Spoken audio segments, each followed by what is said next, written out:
और अब बात छत्तीसगढ़ की, जहां बस्तर को नई पहचान मिली है। गोंडी भाषा को नई पहचान मिली है। गूगल में गोंडी भाषा का फॉन्ट तैयार हो चुका है।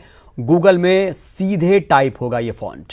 गूगल और न्यूजीलैंड की कंपनी ने इसे लॉन्च किया है। अंतर्राष्ट्रीय भाषा में शामिल हो चुकी है गोंडी। तो एक बड़ी कवायद, बड़ी कोशिश, बड़ी पहचान, गोंडी भाषा को नई पहचान मिली है। गूगल और न्यूजीलैंड की कंपनी ने यह बनाया है और अब आप गूगल में सीधे इस भाषा को टाइप कर सकते हैं। बस्तर को इस तरह से एक नई पहचान मिली है। देश के बीचों बीच हिस्सों में बसने वाले लोग, खासतौर से गोंडवाना इलाके में जो लोग बसते हैं, ये उनकी मातृभाषा है। और इस भाषा को लेकर आपको बता दें, अलग अलग राज्यों में संघर्ष भी हो रहा है। 8वीं अनुसूची में भी शामिल करने को लेकर कई बार कोशिश की गई और 1.5 करोड़ के आसपास, करीब 2 करोड़ के आसपास लोग इस भाषा को बोलते हैं। और ज्यादा जानकारी के साथ हमारे संवाददाता विनोद कुशवाहा जुड़ चुके हैं। विनोद, इसे कैसे देखा जाए, क्योंकि गोंडी भाषा को एक नई पहचान मिली है और गूगल में गोंडी भाषा का फॉन्ट तैयार हो चुका है, अब सीधे टाइप होगा।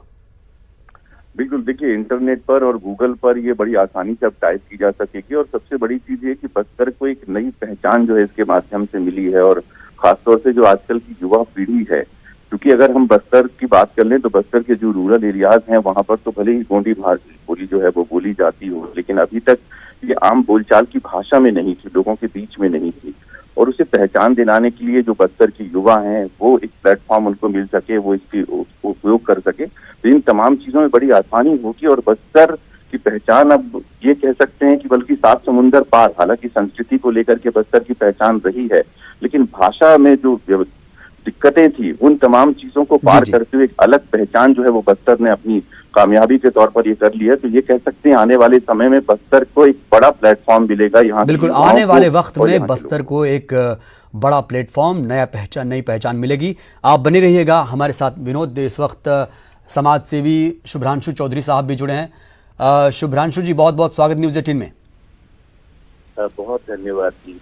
सर, आपने भी बहुत काम किया है इस भाषा के लिए, खासतौर से माओवादियों पर आपने किताब भी एक लिखी थी, और बासु, कॉल मी बासु वाली जो बुक आपने लिखी थी। और अब एक अच्छी खबर आ रही है कि अब गूगल ने, न्यूजीलैंड की कंपनी ने बस्तर को नई पहचान दी। अब सीधे गूगल में ये फॉन्ट आप टाइप कर सकते हैं गोंडी भाषा को।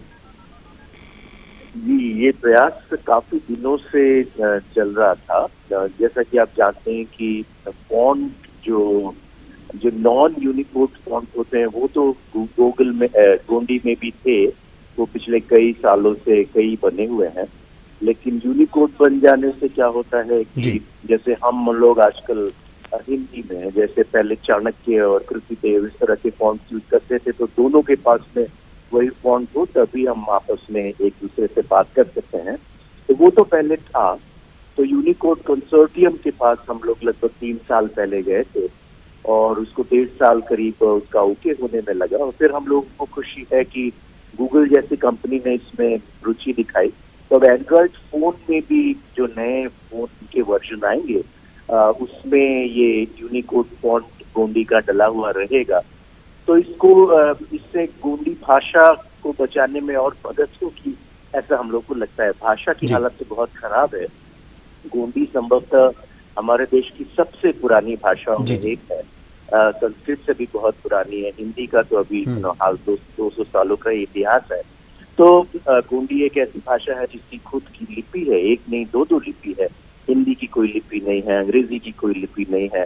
तो ये हमारी समृद्धि है, ये हमारी पहचान है। बिल्कुल शुभ्रांशु जी, यहीं पर एक बड़ा सवाल खड़ा हो जाता है कि जब इतनी पुरानी भाषा है, करीब 5000 साल पुराना इसका इतिहास रहा है, मोहनजोदड़ो, हड़प्पा से लेकर ये भाषा निकली है और वहाँ से इसका भी इतिहास मिलता है, तो ऐसी क्या वजह है कि ये मातृभाषा जो व्यापक इलाके में बसे लाखों करोड़ों लोग बोलते हैं, अपनी आखिरी सांसें भी गिन रही है? अब ये तो आपने एक राजनीतिक प्रश्न पूछ दिया। हर प्रदेश, हर भाषा को राज्य मिला। मैं बंगाली हूँ, उनको बंगाल मिला, गुजरातियों को गुजरात मिला, गोंडी बोलने वाले लोगों को गोंडवाना नहीं मिला। ये प्रश्न भी फिर पूछना चाहिए। तो भाषा एक बहुत ही प्राथमिक चीज है समुदाय समाज को बचाने के लिए 1.2 करोड़ गोंड आदिवासी रहते हैं, ऐसा 2011 का सेंसस जी जी। बताता है। लेकिन गोंडी में एक भी कम्युनिकेशन प्लेटफॉर्म नहीं है। ऑल इंडिया रेडियो, जो कि हमारे देश का एकमात्र रेडियो स्टेशन है, क्योंकि जंगल और पहाड़ के इलाकों में तो सिर्फ रेडियो ही पहुंचता है, एक भी गोंडी में न्यूज बुलेटिन नहीं करता है। जबकि संस्कृत, जो कि गोंडी के बाद की भाषा है, उसमें कुछ 24,000 लोगों ने 2011 में कहा था, उसमें बहुत सारे न्यूज बुलेटिन होते हैं। तो ये एक राजनीतिक प्रश्न है और उसी का रिपरकशन आप यहाँ पर देखते हैं कि मध्य भारत में जो माओवादी आंदोलन है, जी जी। उसमें 99% लोग आदिवासी हैं और उसमें से अधिकतर 90% से ज्यादा गोंड आदिवासी हैं और उनमें से अधिकतर 90% से ज्यादा सिर्फ गोंडी भाषा जानते हैं। चलिए, 90% से ज्यादा लोग गोंडी बोलते हैं, इसके बावजूद अपनी आखिरी सांसें गिन नहीं। लेकिन ये एक बड़ी खबर यहाँ पर कि आप गूगल में सीधे आप इस यूनिकोड फॉन्ट को टाइप कर सकते हैं। बहुत बहुत शुक्रिया आपका शुभ्रांशु जी, बात करने के लिए न्यूज़ 18 से।